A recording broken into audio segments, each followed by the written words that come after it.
Okay, guys, I have been there and done that, the whole GPS mapping thing. I was fishing professionally before there was even any GPS. There was no GPS at all. I think the first GPS that came out that I remember using was back in the mid to late 90s. Trying to think specifically. It had to be, I don't know, man. It's probably like 96, 97, something like that. And actually, Gary Klein and myself were the first two anglers I ever saw with a GPS unit. And back then, the only GPS units you had it looked like a little bitty flip phone. They were about that tall and about that wide, and a company named Magellan made them. And all it was is it showed you, it's like, say for example, you went out to the middle of the lake. You could hit a waypoint out there and find your way back to that waypoint, but there was no contours. There was no mapping. It didn't look like a lake map. It just looked like a blank screen with a dot on it. And what we used to do is we used to take some electrical tape, and we'd tape that GPS, that little handheld GPS unit, to our legs as we were running the boat. And you'd run down the lake and you had your GPS taped to your leg, and you could at least find your way back to your fishing spot.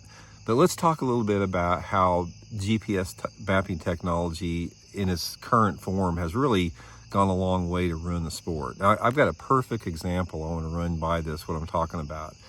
A lot of you guys that have followed my channel, you know that I grew up fishing Grand Lake. My mom and dad had a trailer house down there for over 30 years, which was close to Joplin, Missouri. We'd go down every weekend from about the late 70s, up until the 2000s.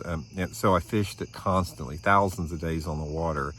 And there was a period of about probably 10 years when I was fishing Grand Lake that out of just like fishing the lake a ton and spending a lot of time on it, I was one of the first anglers out there to figure out how to catch bass offshore at Grand Lake before any GPS mapping whatsoever.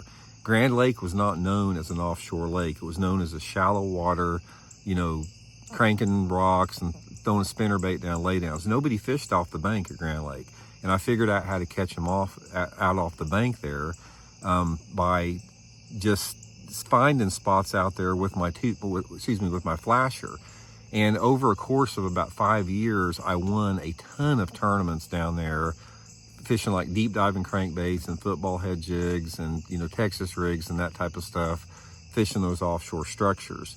That all came to an end when GPS became available to anglers, because most of these areas that I found on my own, I found them just by running